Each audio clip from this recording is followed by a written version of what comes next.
Hey guys, welcome back to another episode of Derek and Bethany Reacts. Today we are watching another episode of Selling Sunset, episode 7.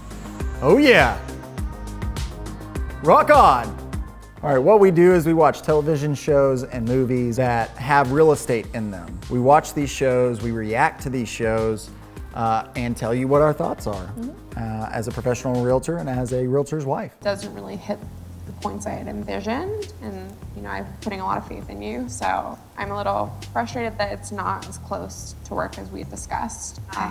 Obviously the price point, it's a little higher. Right, okay. So I can work on something that's closer. As of right now, it's a really small circumference, so I'll try and scrounge up some other listings. Okay, so just so you know, I took some time off work today to get here, so I just don't want to be looking at houses that don't hit the points that we had discussed. And obviously my time is important, so I want to see the home that we had discussed. I think that was a good conversation, but also I feel like as a client, you could do some research yourself on where the house is located. I also do this on my end. So what I'll do is I'll send an aerial shot of the property, because sometimes when you look at the photos look amazing, but there's an electric field right next door. But she also made a good point of where you're looking is a niche property. What's the word? Niche property. Whatever. If you've had the conversation on the front end and the buyer's meeting on the front end and you've talked to them and you both understand the expectation and the severity of the expectation, then there's certain things that you could have done, like potentially said, hey, this is a little outside of the circle. Are you willing to go here and look? If she says, no, absolutely not. When I said those parameters, I meant those parameters.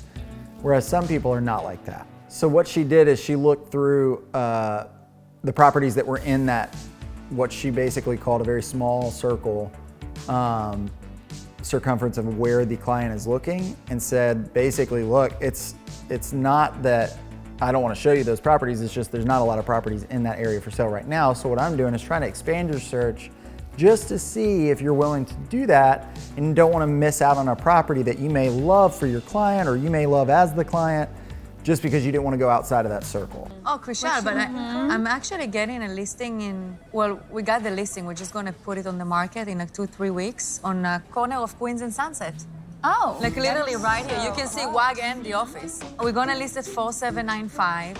The beautiful, contemporary, sexy house. Yes, this could work. I'm getting so excited. This is exactly why we have these meetings. He's literally in the middle of saying what I wanted to say, which is this is exactly why you have team meetings on a team. Or this is why you network with agents. Specifically as an agent is because agents have off-market properties that haven't hit the MLS yet, that potentially could be 2 weeks, 3 weeks, a month out, but at the end of the day, it's a property you may be able to show your client before it even lists and you get the in. So it's pretty cool how that worked out. When you're working with new clients, you're trying to get a feel for who they are. It's hard to read Alexandra because her emotions are all like within this one little emotionally monotone kind of bubble. Being a really animated person, if I love something, you're gonna know it. When Alexandra likes something, she'll say, wow, I really like this house. When she doesn't like something, she will say, I don't think this is the house for me. So it's hard to tell. People typically make a decision within the first 15 seconds of walking into a home. So if that's the case, I want to see their reaction when they walk in the house. And then I want to see their reaction while they're walking through the house. And I want to hear their temperament, even if there's somebody like that. If she knows kind of how she is enough, like, yeah, I could tell. I was just watching her. She smiled, she got really excited. She liked the kitchen. She loved the kitchen. She started saying stuff and her facial expressions changed. Even though she's a very monotone type of person, you could tell there's still, like, she was excited. This seems like something good. Even if you don't know how good, it's still good instead of bad. I think it's extremely important to read people and know how to read people. And what are those, there's the tests that you can take. A disc test. So you can kind of like get a feel for what kind of personality type they are. So there's multiple different ones. A disc test, I think there's the, I can't remember the other names of the other ones, but like a disc test will tell you what type of personality. Are you dominant? Are you an influential person? It allows you to see like what type of person you are and who you're working with. So if you remember your disc test and you remember, if you take it a few times, I really highly recommend you take it a few times so you start learning the others so that you can start learning how to interact with those type of personalities. Type of personality that doesn't work for me, that I still like make work because like you have to, right? But it's something that I like work not as well with, is an analytical person, because that's just not my personality type. It's like polar opposite of me. So I have to learn how to adjust to that personality. And a disc test, good job bringing that up, because that's the best way you could possibly do it. For you, maybe the next time you'll be It'll getting be the my door for door. me. Bye. Bye. Rochelle, Yeah. all clear? All clear. So when are you gonna write me an offer? So we'll see. And honestly, like with the price, yeah, we're asking 4.8, a little bit of flexibility. A little bit of flexibility. A little bit, 4.6. a little, no. 4.6 is totally flexible. I might joke about it, but I would definitely tell my client to go in at 4.6. Absolutely. Look, I understand we're friends, but this is a business transaction, and I'm trying to get the best deal for my client. Here's an offer, 4.6, we're ready to go.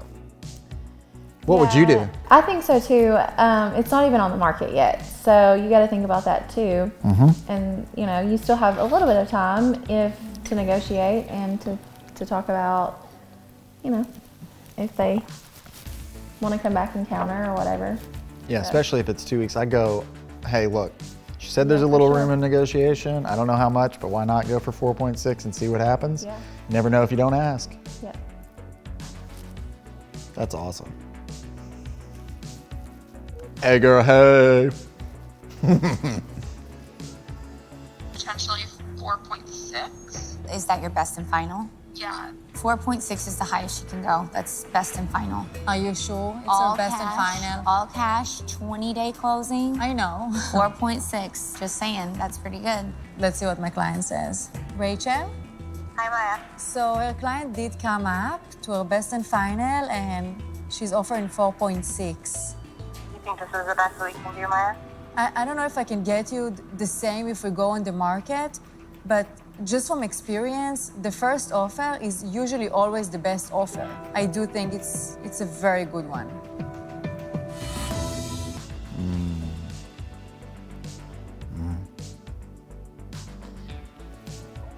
Can I say something?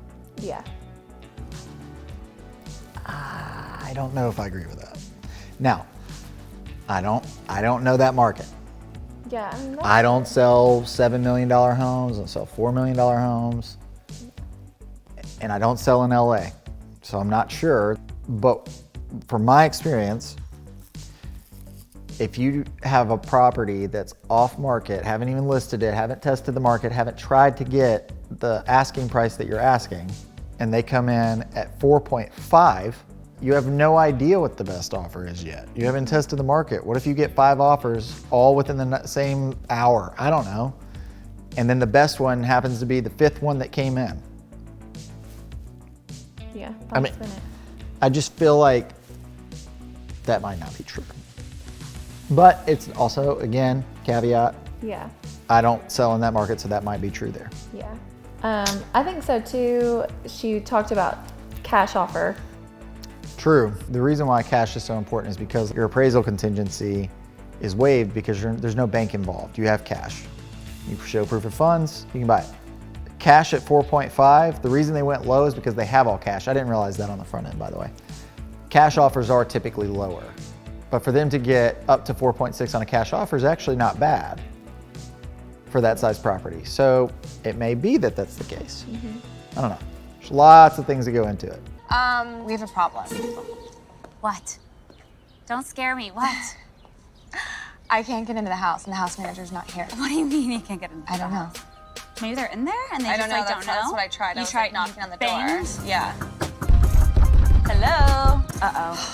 Such bad Let's just pretend like nothing's going on. Hey, how you doing, Heather?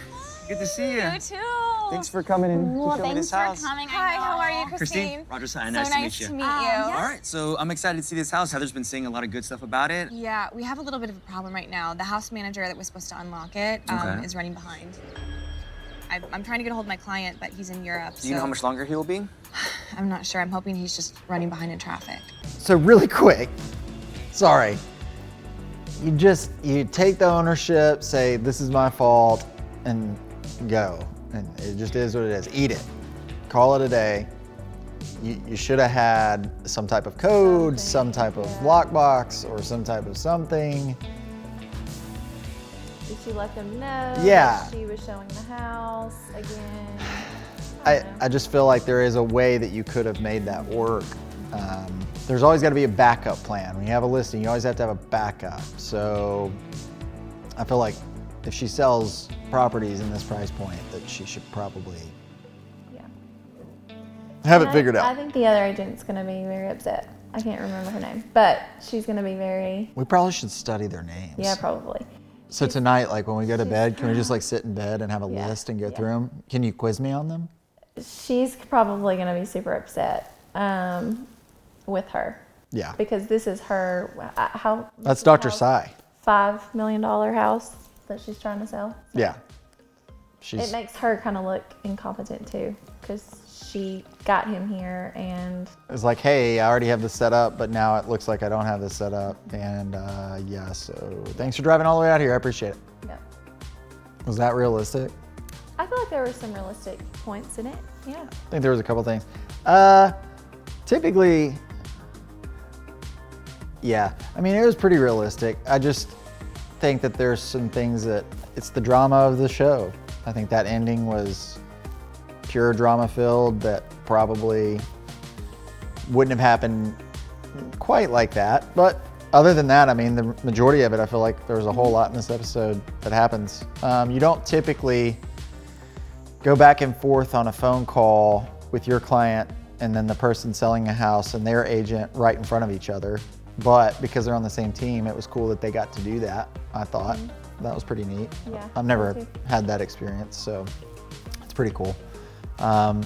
Overall, I think it definitely was a pretty realistic vision into what the real estate world is there. Thank you for tuning in to another episode of Derek and Bethany Reacts. If you have any suggestions on any other shows or movies we should watch, leave them in the comment section below.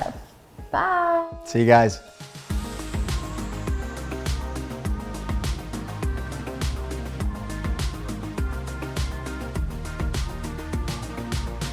You see how it goes when I try to kiss my wife?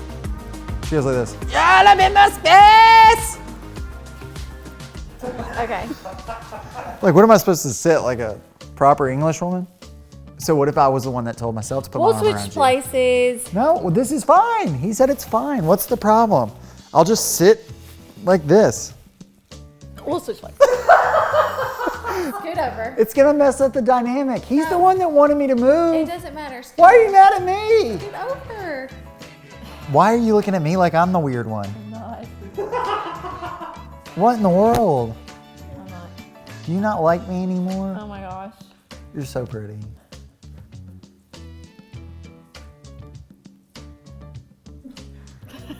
Oh, we were supposed to talk. So what we do is we watch, you want me to go over that? Is that right? Okay. All right, ready? So what we do is we watch shows or television shows. Brickley, you silly, stop being. Yeah, stop being silly, Brigley. Okay, stop. Stop it. Ooh, that's a tough conversation. And tough conversation is about real estate. That makes no sense. I'm gonna be honest. I get both the twins confused every time. Yeah, me too. I don't know. I never know which one's which. Yeah, me either. They've got me fooled. Can I ask you a question? Yeah. How far are my, like, can you see down here? I can see at the tip of your finger. Okay, good. Because do y'all see this? These are like really high socks. No, I cannot see this. Oh, it's fine. All right, ready? I can see Derek's side. Oh, you can? Sure. Oh, yeah. Well, that's embarrassing or whatever. Who cares? Yes, you're right. I do it. And sometimes, yes. What do I say again? Thank you for. Oh, yes. Thank you for tuning in to another episode of. That'll work. I like that.